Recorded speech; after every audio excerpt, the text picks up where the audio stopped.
வணக்கம்.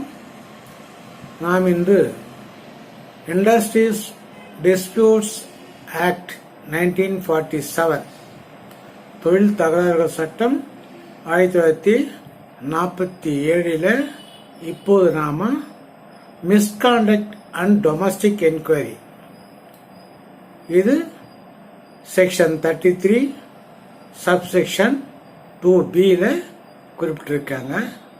அதில் என்ன குறிப்பிட்டிருக்காங்கன்னா, subsection 2 33 subsection 2 during the pendency of any such proceedings in respect of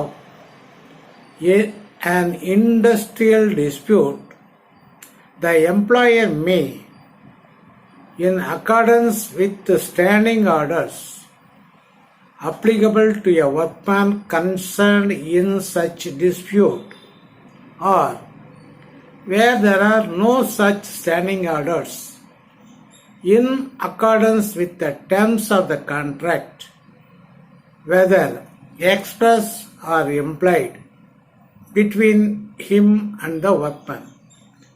என்ன சொல்றாங்கன்னா, தொழில்துறை பூசல் தொடர்பான நடவடிக்கைகள் ஒரு கம்பெனியில் தொழில் தகராறுகள் நடக்கலாம். அந்த தொழில் தகராறுகள் நடந்திருக்கும் போது கூட இல்லை நடக்காத போது கூட ஒரு தனிப்பட்ட தொழிலாளி ஏதாவது தொழில் முறையில் மிஸ்காண்டக்ட் நடத்தி தவறுகள் ஏதாவது செஞ்சிருந்தார்னா அவரை விசாரணை செய்து அவர் மேலே நடவடிக்கை எடுக்க முடியும். இதுதான் இந்த மிஸ்காண்டக்ட் அண்ட் டொமஸ்டிக் என்கொயரி பற்றி இதை பற்றி தான் விரிவாக குறிப்பிடுது. இப்போ நடத்தை விதிகள், காண்டக்ட் ரூல்ஸ், ஒவ்வொரு கம்பெனிலும் ஒரு ஸ்டாண்டிங் ஆர்டர் வச்சுருப்பாங்க.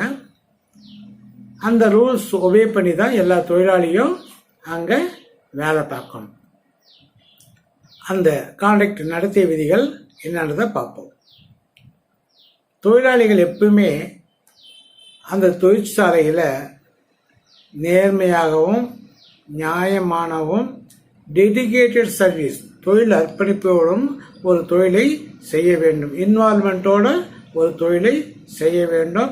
அதில் அவருக்கு முழு திருப்தி இருக்கணும். அந்த தொழில் செய்வதில் முழு திருப்தி அவருக்கு தொழிலாளிக்கு இருக்கணும். அது மட்டும் அப்போதான் அந்த தொழில் சிறப்பாக அமையும். அவர் செய்யக்கூடிய தொழில் ஒரு மேன்மை பெறக்கூடிய நல்ல முறையில் செஞ்சு முடிக்கக்கூடிய வாய்ப்பு அவருக்கு ஏற்படும். அதே நேரத்தில் மேல் அதிகாரிகள் என்ன சொல்கிறாங்களோ அந்த ஆணைக்கு கட்டுப்பட்டு நடக்க வேண்டும்.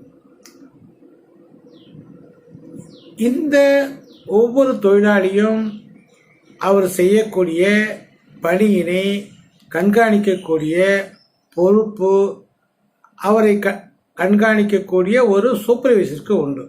அவர் ஒவ்வொரு தொழிலாளியினுடைய ரிப்போர்ட், கான்டாக்ட் ரிப்போர்ட்டை அவர் மெயின்டைன் பண்ணுவார். அந்த வகையில் ஒரு தொழிலாளி நல்ல ஒரு கான்டாக்ட் ரிப்போர்ட்டை அவர் பதியறதுக்கான வாய்ப்புகளை அவர் ஏற்படுத்திக்கணும். இப்போ ஒரு தொழிற்சாலையில் மிஸ்காண்டக்ட்னா என்னன்னு, மிஸ்காண்டக்ட்னு எதை நம்ம குறிப்பிடுறோம்? இப்போ தொழிற்சாலையை வேலை செய்கிறாரு, ஒரு நிறைய மெட்டீரியல்ஸ் அங்கே இருக்குது. தொழிற்சாலை நிறைய மெட்டீரியல்ஸ் இருக்குது. அந்த மெட்டீரியல்ஸை இவர் கள்ளத்தனமாக திருடிக்கலாம் அப்படின்னு நினைக்கிறாரு. அது இல்லாமல் ஒரு பொருளை மேலதிகாரிக்கு இல்லாமல் வேறு யாருக்கும் எடுத்து கொடுக்குறாரு. வியாபாரத்தால் தொடர்புடைய திருட்டு. நேர்மையாக நடக்கக்கூடிய வாய்ப்பில்லை. நேர்மையற்ற ஒரு தன்மையில் சில விஷயங்களில் அவர் ஈடுபடுகிறார். அப்படின்னாலும் இது மிஸ்காண்டக்டில் வரும். லஞ்சம் வாங்கிறது, லஞ்சம் கொடுக்கறது, இவர் தொழில் சம்பந்தமாகவோ இல்லை இவருடைய வியாபார சம்பந்தமாகவோ வேறு எதுவாக இருந்தாலும் இவருடைய பணியின் மூலமாக லஞ்சம் வாங்குதல் அல்லது லஞ்சம் கொடுத்தலும் மிஸ்காண்டக்டில் வரும். இந்த வகையில் அவர் பணம் சேர்த்து வருமானத்துக்கு அதிகமாக சொத்து சேர்த்தாலும் மிஸ்கான்டக்ட்ல வரும். அந்த தொழிலாளி பணியில் சேரும் பொழுது சரியான பெயர், வயது, பெற்றோருடைய பெயர், விலாசம், அவருடைய படிப்பு, அவருடைய அனுபவங்கள் முதலியவைகளை சரியான முறையில் அளிக்காமல் தவறுதலாக அளித்து பணியில் சேர்ந்திருந்தாலும் இது பிறகு தெரிய வந்தால் இவர் மீது மிஸ்கான்டக்ட் ரூல்ஸ் மேலே நடவடிக்கை எடுக்கலாம். இப்போ பணியில் வந்து சேர்ந்துட்டாரு, பணி செஞ்சுட்டு இருக்காரு. ஆனால் லீவ் அப்ளிகேஷன், லீவ் லெட்டர் கொடுக்காம பணியிலிருந்து நின்று போகிறது, இல்லை லேட்டாக வர்றது, வேலையில் ஒரு இம்பார்ட்டன்ஸ் இல்லாமல், கவனம் இல்லாமல் பணி செஞ்சு அதனால் அந்த கம்பெனிக்கு ஏற்படக்கூடிய நஷ்டங்கள், தொழிற்சாலைக்கு சேதங்கள், இல்லை தொழிற்சாலையில் உள்ள சொத்துக்கு சேதம் ஏற்படுத்துது, பாதுகாப்பு கருவிகளை சேதம் செய்யுது. அதாவது கவனமில்லாத அந்த மிஷினை ரன் பண்ணுறதுனாலேயோ ஒரு பொருளை கையாளர்னாலேயோ அந்த பொருள் சேதம் அடைகிறது. வேலையில் இருக்கும் பொழுது குடிபோதையில் இருக்குது, அநாகரிகமாக நடந்துக்கிறது, வேலையில் இருக்கும்போது தூங்குறது, வேலையை விட்டுட்டு வெளியே கம்பெனிக்கு உள்ளவே எங்கேயாவது சுற்றுறது, புகைப்பிடித்தல், சூதாடுதல், நன்னடத்தைக்கு விரோதமான செய்தல், இல்லை குற்ற செயலை செய்தல், குற்ற செயலை செய்வதற்கு தூண்டுதாக இருத்தல், இவை எல்லாமே நன்னடத்தை விதியின் கீழ் வரப்பெறும். இப்போ இந்த நன்னடத்தையின் விதியின் கீழ் வரக்கூடிய இந்த செயலுக்கு விசாரணை செய்து கம்பெனியில் அபராதம் விதிப்பாங்க. அபராதம் விதிக்கக்கூடிய வாய்ப்புகள் எந்தெந்த செயலுக்காக வரும், எப்படி செய்வாங்க, இந்த அபராதம் விதிக்கிற முறையை எப்படி தொழிற்சாலையில் கடைபிடிப்பாங்க என்பதை பற்றி பார்ப்போம். இந்த அபராதம் விதிப்பது பெரும்பாலும் தொழிலாளியின் நடத்தை கேடு சம்பந்தமான விவகாரங்கள். அவர் மேல் ஒரு நடத்தை கேடு வருது, வேற ஏதோ டேமேஜ் பண்ணுறாரு, சரியா தொழில் பண்ணலை, இல்லை கம்பெனியினுடைய சொத்துக்கு சேதம் விளைவிக்கிறாருன்னா அது சம்பந்தமாக அவர் மேலே ஒரு என்கொயரி நடத்திவிட்டாங்க. என்கொயரி நடத்துவதற்கு முன்னாடி இதை கண்காணிக்கிற அலுவலர் என்ன பண்ணுவார், இந்த தொழிலாளி இந்த சமயத்தில் கவனமின்மையால் இந்த சொத்தை சேதம் பண்ணிட்டாரு, இவர் செஞ்ச வேலையால் இந்த கம்பெனிக்கு இவ்வளோ நஷ்டம் ஏற்படுத்திருக்கு அப்படின்றது குற்றச்சாட்டை அவருக்கு கொடுப்பாங்க. குற்றப்பத்திரிகை தயார் பண்ணி அந்த குற்றப்பத்திரிகை அந்த சம்பந்தப்பட்ட தொழிலாளிக்கு கொடுப்பாங்க. அந்த தொழிலாளி குறிப்பிட்ட நாளுக்குள்ள குற்றப்பத்திரிகைக்கு பதில் கொடுக்கணும். பதில் கொடுத்த பிறகு இவர் பேரில் இந்த நபர் செஞ்ச தவறான செயல் நியாயமா உண்மையா அப்படின்றதுக்காக இவர் விசாரிக்கிறதுக்காக ஒரு விசாரணை அலுவலர் என்கொயரி ஆபீசரை நியமிக்காங்க. அந்த என்கொயரி ஆபீசர் அவருடைய ரெக்கார்டுகள்லாம் பரிசோதனை பண்ணுவாங்க. அவருடைய டியூட்டி டைமில் என்னெல்லாம் பண்ணார் அப்படின்றதெல்லாம் அவருடைய சம்மந்தப்பட்ட ஆவணங்களை பரிசோதனை பண்ணுவாங்க. மற்றவங்களையும் விசாரிப்பாங்க, இவரையும் விசாரணை பண்ணி அந்த அறிக்கையை இவருக்கு யாரை இவர் நியமித்தானோ அந்த கம்பெனியில் இவரை விசாரணை அதிகாரி நியமித்த அதிகாரிக்கு அறிக்கையை அந்த விசாரணை அதிகாரி கொடுப்பார். அந்த விசாரணை அதிகாரி கொடுத்த ரிப்போர்ட்டை தொழிலாளிக்கு அவருங்க கொடுக்கணும். இந்த என்கொயரி ஆஃபீஸர் இதை வச்சு விசாரணை பண்ணி இவருடைய கருத்து தெரிவிச்சிருக்காருன்னு அவருக்கு தொழிலாளிக்கு கொடுக்கணும். தொழிலாளி அந்த அறிக்கை மீது மேல்முறையீடும் போகலாம். மேல்முறையீடு போகலன்னா இவருக்கு அந்த அதிகாரி இவர் செஞ்ச மிஸ்கான்டக்டுக்கு தகுதியான தண்டனையோ பெனால்ட்டியோ ஏதோ ஒன்று இவங்க கொடுப்பாங்க. இப்போ மிஸ்கான்டக்ட் பண்ணிட்டார் ஒரு தொழிலாளி. இப்போ என்கொயரி ஆஃபீஸர் நியமிச்சிட்டாரு. என்கொயரி ஆஃபீஸர் என்ன பண்ணுவாங்க, இன்வெஸ்டிகேஷன் ரிகார்டிங் த மிஸ்கான்டக்டை எப்படி டீல் பண்ணுவாங்கன்றதை பற்றி, விசாரணை பண்ணுவாங்கன்றதை பற்றி இப்போ பார்க்கலாம். அந்த தொழிலாளி செய்த தவறு செய்து சம்பந்தமாக விசாரிக்கிறதுக்காக ஒரு நிறுவனம் ஒரு என்கொயரி ஆஃபீஸர் நியமிச்சிட்டாங்க. என்கொயரி ஆஃபீஸர் விசாரிக்கக்கூடிய வாய்ப்பு இருக்குது. அந்த விசாரணை செய்யக்கூடிய அதிகாரிகள் கம்பெனிக்கு வராரு. கம்பெனிக்கு அந்த கம்பெனியை பார்வையிடுறாரு. அதே போல அதே சமயம் அந்த அதிகாரி சம்பந்தப்பட்ட தொழிலாளிக்கு இந்த விசாரணை சம்பந்தமாக இந்த தேதியில், இந்த நாளில், இந்த டைமில், இந்த இடத்துல விசாரணை நடக்கும் அப்படின்னு அவர் அந்த தொழிலாளிக்கு நோட்டீஸ் ஒன்று கொடுப்பார். அந்த நோட்டீஸ் கண்ட உடனே அந்த தொழிலாளி அந்த அதிகாரி முன்னாடி, விசாரணை அதிகாரி முன்னாடி ஆஜராகணும். ஆஜரான பிறகு கூட அந்த அதிகாரி தொழிலாளியை நேரடியாக நேர்முகமாக விசாரணை பண்ணணும். அந்த விசாரணையை வாக்குமூலமாக விசாரிக்கலாம், இல்லை எழுதி தருமாறு கேட்கலாம், இல்லை ரெண்டுமே வாக்குமூலமாகவும் ரிட்டனாகவும் எழுதி கொடுக்குமாறும் அவரை கேட்கக்கூடிய வாய்ப்புகள் உண்டு. இந்த அடிப்படையில் விசாரணை கமிஷன் கொடுக்கிற என்கொயரி ஆஃபீஸர் கொடுக்கிற ரிப்போர்ட் மேலே அந்த கம்பெனி அந்த தொழிலாளி மீது நடவடிக்கை எடுக்கும்.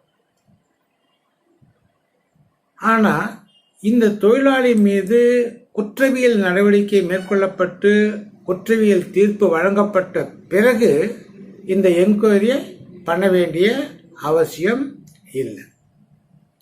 ஏன்னா அது நீதிமன்றத்தில் வழங்கப்பட்ட தீர்ப்பு, அந்த தீர்ப்பின்படிதான் அவருக்கு தண்டனை வழங்கப்படுமே தவிர மேற்கொண்டு இந்த என்கொயரி ஆஃபீஸர் நியமித்து அவரை விசாரணை பண்ண வேண்டிய அவசியம் இல்லை. ஒரு கம்பெனியில் ஒரு தவறு நடக்குது, அந்த கம்பெனி அரசு சம்பந்தப்பட்ட இல்லை அரசனுடைய எந்த வகையிலேயே ஒரு சம்பந்தப்பட்ட கம்பெனியாக இருந்து ஒரு தொழிலாளி தவறு செஞ்சால் அந்த தொழிலாளியின் தவறை வெளிப்படையாக விசாரித்தா இது அரசின் பாதுகாப்புக்கு குந்தகம் விளைவிக்கும் என்று கருதினால் இந்த என்கொயரி நடத்தப்படாது. இந்த என்கொயரி நடத்தப்படாது. அது நடத்தப்படாமலே அவர்கள் முடிவெடுக்கக்கூடிய வாய்ப்புகள் ஏற்படும். இந்த என்கொயரி எப்படி நடக்கணும்னா, நேச்சுரல் ஆஃப் ஜஸ்டிஸ் முறையை ஃபாலோ பண்ணி விசாரணை முறையும் கடைபிடிக்கணும். அதே சமயம் நேச்சுரல் ஆஃப் ஜஸ்டிஸ் இயற்கை நீதிமுறையும் இவர்கள் கடைபிடிக்க வேண்டிய அவசியம் உண்டு. இந்த என்கொயரி பண்ணக்கூடிய ஆபீசர், என்கொயரி அலுவலரின் என்கொயரி ஆபீசருடைய ரோல் என்னன்றதை நாம் இப்போ பார்க்கலாம். விசாரணை அலுவலர் தகுதி வாய்ந்த ஒழுங்குமுறை அதிகாரியால் முறையாக அங்கீகரிக்கப்பட்டு அவருக்கு நியமன ஆணை வழங்கப்பட்டிருக்க வேண்டும். அந்த நியமிக்கப்பட்ட என்கொயரி ஆபீசர் இந்த தொழில் சம்பந்தமான விசாரணை செய்யக்கூடிய அறிவு பெற்றிருக்க வேண்டும். நாலேஜ் இல்லை முறையான ஒரு அனுபவம் பெற்றிருக்கக்கூடிய ஆளாக இருக்கணும். விசாரணை செய்யக்கூடிய அலுவலர் அந்த தொழிலாளிக்கு விசாரணை செய்யக்கூடிய 4 நேரம் குறிப்பிட்டு அவர் நோட்டீஸு அனுப்பணும். இப்போ விசாரணை அதிகாரி அவருக்கு வழங்கப்பட்ட தொழிலாளி மீது சுமத்தப்பட்ட குற்றச்சாட்டுகளுக்கு சம்பந்தமான ஆவணங்கள் எல்லாம் அந்த நிறுவனத்திலிருந்து கேட்டு பெற்றுக்கொள்ள வேண்டும். பெற்றுக்கொண்ட ஆவணங்களை அவர் நகலெடுத்து குற்றச்சாட்டு சம்பந்தமான பிரதிகளை குற்றம் சாட்டப்பட்ட தொழிலாளிக்கு வழங்கப்பட வேண்டும்.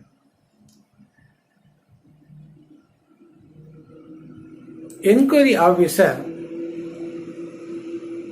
என்கொயரி செய்யும் பொழுது அங்கு இருக்கும் அருகில் இருக்கும் பார்த்த கேட்ட தொழிலாளியும் விசாரிக்கணும். அவர் சம்பந்தப்பட்ட ஆவணங்களையும் பார்க்கணும். தேவைப்படும் பொழுது மற்ற சாட்சிகளையும் இவர் விசாரிக்க வேண்டும்.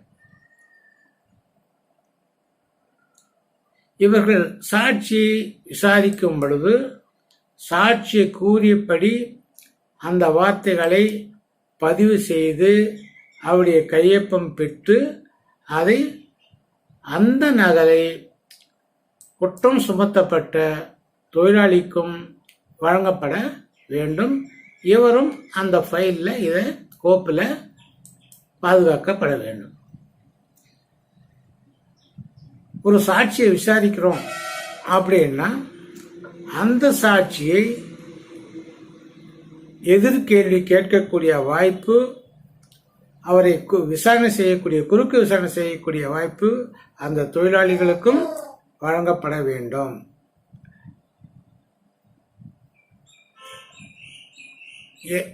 இந்த விசாரணை நடத்தும் பொழுது அது விசாரணை செய்யும் அலுவலர் இவர் மீது குற்றம் சுமத்தப்பட்ட கூடிய ஆதாரங்கள் அனைத்தையும் நகலெடுத்து இந்த குற்றம் சுமத்தப்பட்ட தொழிலாளிக்கு வழங்க வேண்டும்.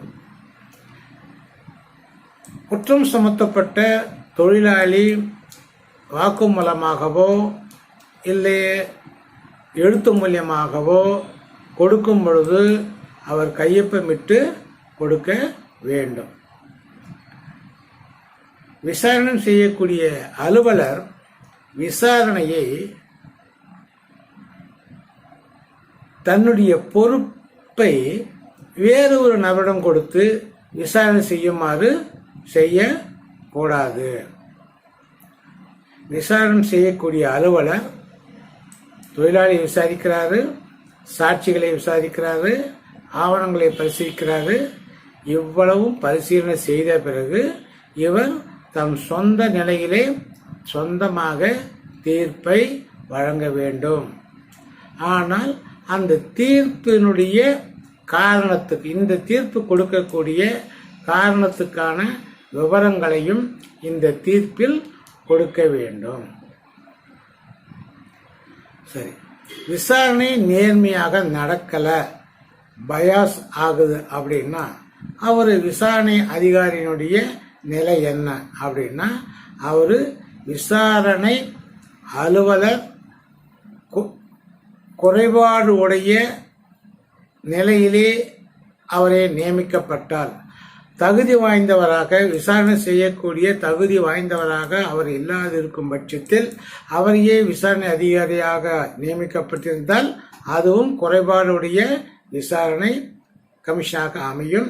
ஆகவே அந்த அதிகாரியை அந்த விசாரணை செய்யக்கூடிய பொறுப்பிலிருந்து நீக்கக்கூடிய வாய்ப்புகள் உண்டாகலாம். அல்லது விசாரணை அதிகாரி பெக்யூனரி பயாஸ், பணம் சார்ந்த மனசாய்வு, அல்லது இண்டிவிஜுவல் பயாஸ், தனிப்பட்ட, இப்போ என்கொயரி பண்ணுறாருன்னா அந்த தனிப்பட்ட நபர் சார்ந்த மனசாய்வு உள்ளவராக, இண்டிவிஜுவல் பயாஸ் உள்ளவராக இருந்தாலும், இல்லை அஃபிஷியல் பயாஸ் அந்த கம்பெனிக்கு ஆதரவாளராக இருந்தாலும், இல்லை பணம் சம்பந்தமாக ஒரு விஷயத்தை பணத்துக்காக இவர் சாய்ந்து வளைந்து கொடுக்கக்கூடியவராக இருந்தாலும் இவருடைய இந்த விசாரணை அதிகாரியிலிருந்து நீக்கம் செய்யலாம். சரியான ப்ரொசீஜர் இல்லாமல் விசாரணை நடத்துறாரு, முறையான விசாரணை இல்லை, இவருக்கு சரியான நோட்டீஸ் அனுப்பல, சரியான காரணங்கள் இவர் முறையா பதிவு பண்ணல அப்படின்னாலும் இவரை விசாரணை அதிகாரியிலிருந்து இவரை நீக்கிவிட முடியும். விசாரணை அறிக்கை, இவர் விசாரணை அறிக்கையை கொடுக்குறாரு. இவர் தவறு செய்தார், உண்மை தொழிலாளி தவறு செஞ்சிருக்கான்னு கொடுக்காரு. அவர் எந்தெந்த தவறு எப்படி செய்தார், இதனுடைய நஷ்டம் என்ன என்ற விவரங்களை, சான்றுகளை, காரணங்களை கொடுக்காமல் கொடுத்தாலும் இந்த விசாரணை கமிஷனுடைய அறிக்கை, என்கொயரி ஆபீசனுடைய அறிக்கை செல்லாததாக ஆகக்கூடிய வாய்ப்பு உண்டு. அந்த அடிப்படையிலே இவரை நீக்கக்கூடிய வாய்ப்புகளும் உண்டு. விசாரணை அலுவலர் பாதிக்கப்பட்ட தொழிலாளியின் விசாரிக்காமல் மறுத்தார். பாதிக்கப்பட்டவர் வராரு, அவரு விசாரிக்காம மற்றவங்களை விசாரிச்சு ஆணவங்களை மட்டுமே பார்த்து பாதிக்கப்பட்ட தொழிலாளிகளுடைய வாக்குமூலத்தை விசாரணை கேட்கலனாலும் இது சரியான தீர்வாக வராது. இதனால இவரை இந்த விசாரணை என்கொயரி ஆபீசர் இவரை நீக்கக்கூட வாய்ப்பு உண்டு. சரி, அந்த என்கொயரி ஆபீசர் இந்த வழக்கை முடிவு செய்யாமல் நீண்ட நாள் அப்படியே விட்டுட்டாருனாலும் இந்த வழக்கு என்கொயரியிலிருந்து அவரை மாற்ற முடியும். மற்றொன்று, விசாரணை அறிக்கை குற்றம் சாட்டப்பட்ட தொழிலாளிக்கு வழங்கப்படவில்லை என்னால், வழங்கப்படாமையே தீர்ப்பு சொல்லியிருந்தாலும் இவர் இந்த விசாரணை செய்த முறை தவறானது என்று அவரை என்கொயரி ஆபீஸிலிருந்து நீக்க செய்ய வாய்ப்பு உண்டு. இதை மேற்கொண்ட தகவல்லாம் என்கொயரி ஆபீசர் முறையாக செய்யணும். இதெல்லாம் செய்யலை, இதெல்லாம் பயாஸ் பண்ணிட்டாருன்னா அவர் விசாரணை அதிகாரியிலிருந்து அவரை நீக்கிவிட வாய்ப்புகள் உண்டு. ஒரு கேஸ்ல பார்க்கலாம். The management of Sri Ganapathi mills company limited versus the proceeding officer labour court Tirunelveli 2005/3 CTC 220. இந்த கேஸ்ல management of Sri Ganapathi mills company limited versus the proceeding officer என்ற கேஸ்ல பணியாளர் ஒருவர் பணி நீக்கம் செய்யப்பட்டார். ஆனா அந்த கோர்ட் என்ன சொல்லுதுன்னா, நிர்வாகத்தால் நடத்தப்பட்ட துறை சார்ந்த விசாரணை நேர்மையாக மற்றும் முறையாக நடக்கவில்லை. எனவே அந்த விசாரணை அதிகாரி மேற்படி தொழிலாளரை பணி நீக்கம் செய்தது செல்லாது என்று கூறி மீண்டும் பாதிக்கப்பட்ட தொழிலாளியை வேலைக்கு அமர்த்துமாறு நீதிமன்றம் அந்த தொழிற்சாலையை அறிவுறுத்தியது. அதாவது சம்பந்தப்பட்ட என்கொயரி ஆபீசர் முறையான நேர்மையான முறையிலே விசாரிக்கல, அதனால அவர் கொடுத்த தீர்ப்பு செல்லாது, இந்த தொழிலாளியை மீண்டும் வேலைக்கு அமர்த்த வேண்டும் என்று the management of Sri Ganapathi mills company limited versus proceeding officer என்ற கேஸ்ல கோர்ட்டு தீர்ப்பு வழங்கியுள்ளது. எனவே தொழிலாளிகள் தவறு செய்தாலும் தவறுகளை விசாரிக்க நியமனம் செய்யப்பட்ட அலுவலர் தகுதியான முறையில் முறையாக ப்ரொசீஜர் படி நேச்சுரல் ஜஸ்டிஸ் படி அந்த விசாரணையை மேற்கொண்டு நியாயமான தீர்ப்பு வழங்க வேண்டும். பெக்குனியர் பயாஸோ இண்டிவிஜுவல் பயாஸோ அபிஷியல் பயாஸோ எதுவும் செய்யக்கூடாது. மீண்டும் சந்திப்போம். நன்றி, வணக்கம்.